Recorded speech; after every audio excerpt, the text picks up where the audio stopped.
누군가는 침묵한 비밀과 누군가는 말하지 못한 진실이 이곳 광티령 31번 국도 위에 23년째 놓여 있습니다. 2003년 4월 18일 오전 10시 40분경 광티령 31번 국도변에서 수상한 물건이 발견됐습니다. 자루가 3개가 묶여 있어서 이렇게 손으로 눌러 놓으니까 물컹물컹해서 이게 뭐지? 그래서 자루 1개를 이렇게 1개만 열어본 겁니다. 누군가 버린 고물이라 생각해 무심코 마대자루를 열어봤다는 주민. 내용물을 확인한 순간 곧바로 경찰에 신고했고 광티령 31번 국도는 순식간에 사건 현장이 됐습니다. 저희가 현장에 와서 열어봤더니 사람 절단된 사람 사체였었고요. 충격이었었죠. 아, 이건 살인사건이구나. 현장에서 발견된 총 3개의 마대자루 속에는 남성의 절단된 상체와 골반 그리고 양다리가 각각 들어있었습니다. 부검 결과 남성의 왼쪽 가슴에 약 20번의 심각한 자창이 확인됐습니다. 흉기에 찔려 사망한 뒤 목과 양팔, 복부와 양다리가 절단된 겁니다. 그런데 어찌된 일인지 마대자루에는 남성의 얼굴과 양팔이 없었습니다. 얼굴이 없으니까 누군지도 모르고 지문 감정을 하려도 양손이 없다 보니까 지문 감정도 할 수 없었고 의류라든지 이런 것도 일절 없었고. 끝내 남성의 신원을 파악할 수는 없었던 상황. 모든 증거는 현장에 있다, 이제 이런 얘기를 하는데 현장에 증거가 너무 없었어. 그러다 보니까 단서라고는 마대자루, 그때 당시에 사체를 담았던 마대자루, 그거밖에 없었어요. 사체가 들어있었던 마대자루. 이 마대자루의 출처와 사용자를 조사했지만 철물점, 그다음에 이 마대자루 이렇게 파는 도매점, 수입하는 업체에서 저 자루 들어온 게 수십만 장이 되는 거야. 그러니까 그 자루 가지고는 도저히 추적을 할 수가 없다. 비닐봉투도 약품 처리해가지고 지문 감식을 했어요. 근데 그 지문도 안 나왔어요. 장갑을 끼웠다는 얘기죠.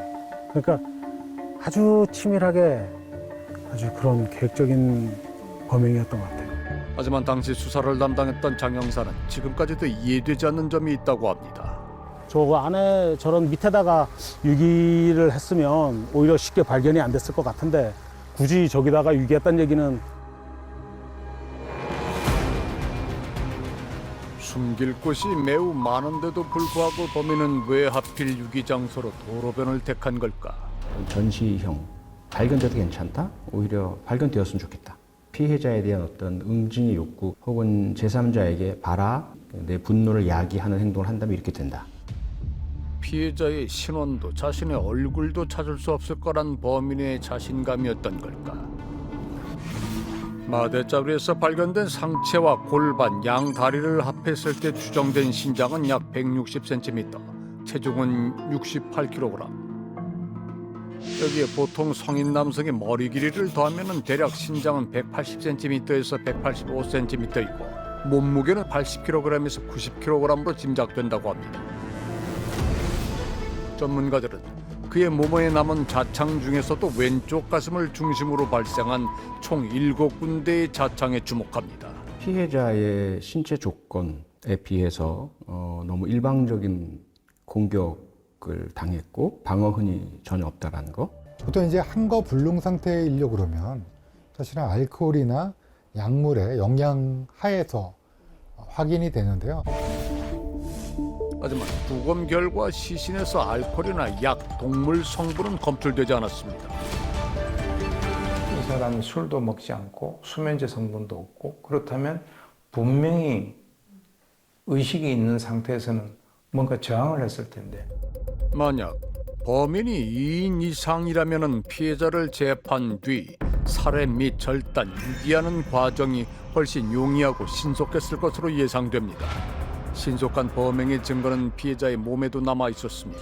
시신이 발견되기 사흘 전부터 당시 최고 기온이 20도를 넘었던 강원도 인제군. 시반이 없어 정확하게 추정할 수는 없지만 시신의 부패가 시작되지 않은 것으로 봐 사망으로부터 시신 발견까지 단 하루 만에 이뤄졌을 수 있다는 겁니다.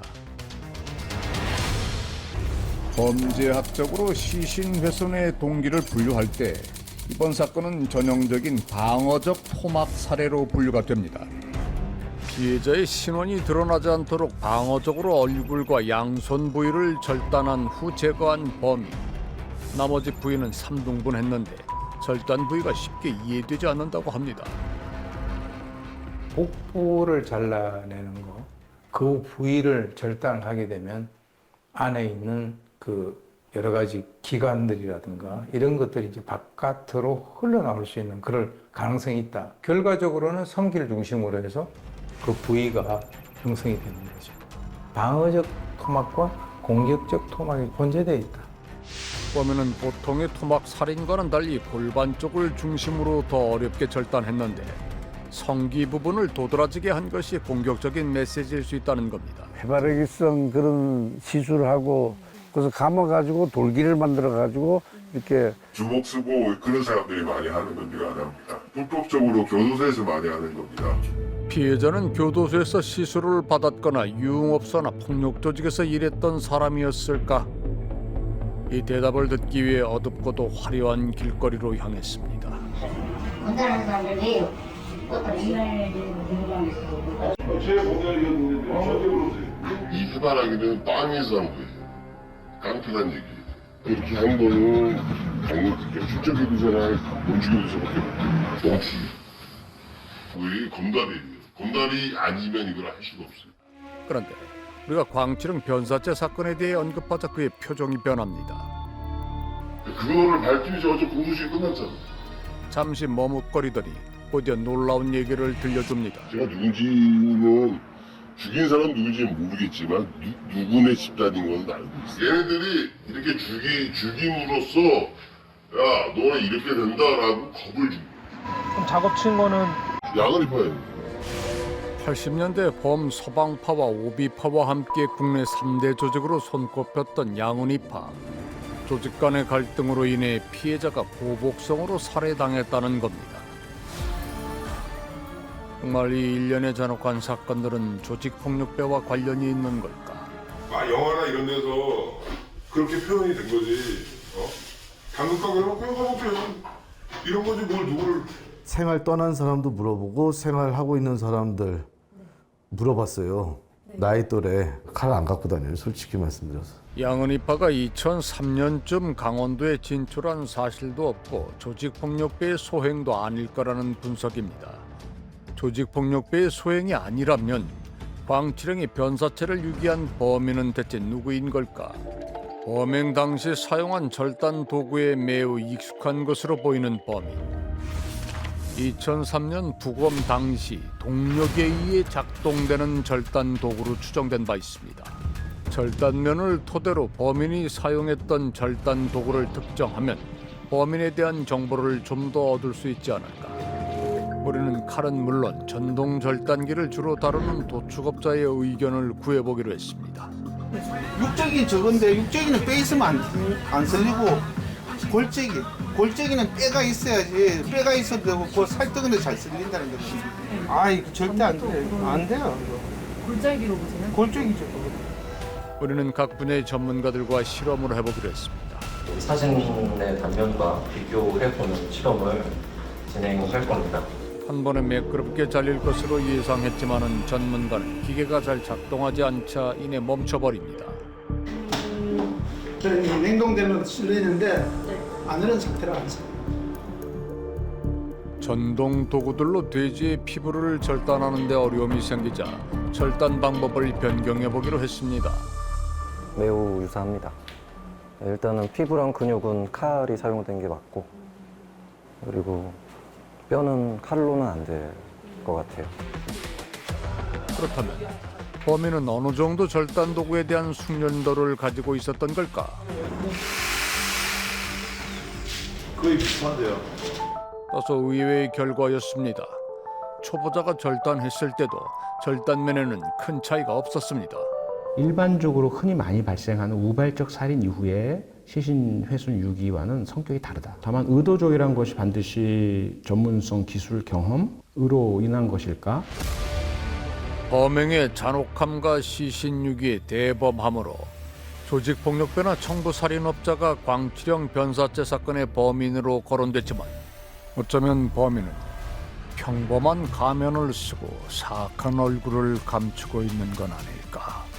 면식 있는 관계 또 가족들 이런 사람이 용의선상에 오르게 될 것이고 자신의 범행이 쉽게 발각될 수 있기 때문에 가족들이 공모한 가운데서 그럴 가능성도 영 배제할 수는 없을 것 같습니다.